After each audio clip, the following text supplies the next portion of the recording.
Ilman muuta rakkaudesta.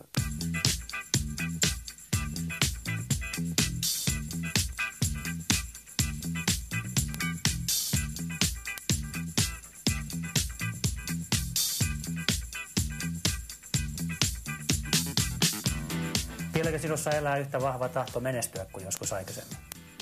On, mutta se on ehkä erilaista tahtoa. Että silloin, kun on nuori ja nälkäinen, niin sitä haluaa etsiä sen oman paikkansa, kuinka hyväksi sä voit tulla niin kuin henkilökohtaisesti.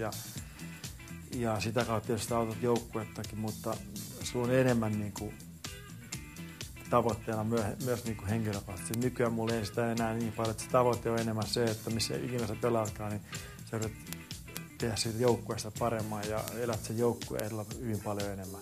Sitten kun syttyy, niin mistä silloin pelaaja kaikkein eniten nauttii? Kyllä se nauttii sitä, että sä itsekin huomaat, että hei, että sulla on fiilis, että sä jaksat ja sä innostut ja homma toimii, niin ei sen parempaa fiilistä ole.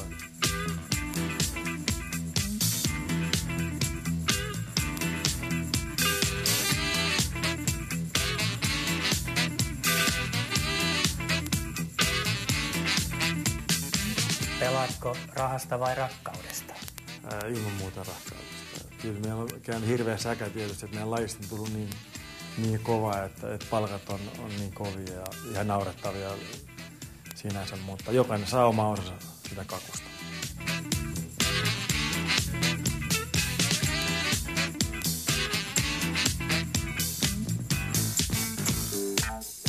Ainakin täällä Suomessa ja maailmallakin olet superjulkkis.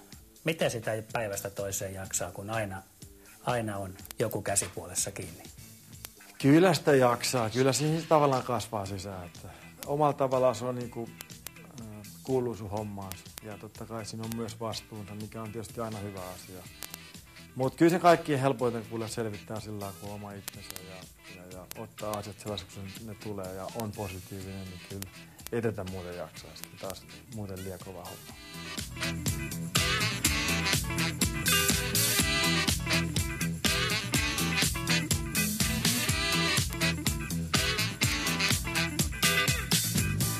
Jonain päivänä homma kuitenkin päättyy. Millaisena kiekkoilijana haluaisit, että kiekkofanit sut muistaa sitten, kun paat hokkarit naulaa?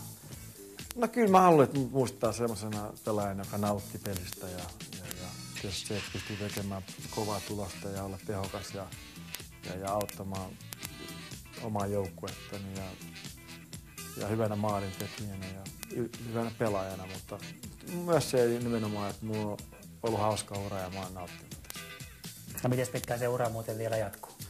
Joo, kyllä mä oon nyt mennyt muutaman vuoden kerralla. Mä uskon, että mä oon sellainen kaveri, että missään nimessä mä rupean roikkumaan. Sitten kun se intohimo loppuu, niin sitten pitää kyllä lopettaa. Se täytyy olla rehellinen itselleen.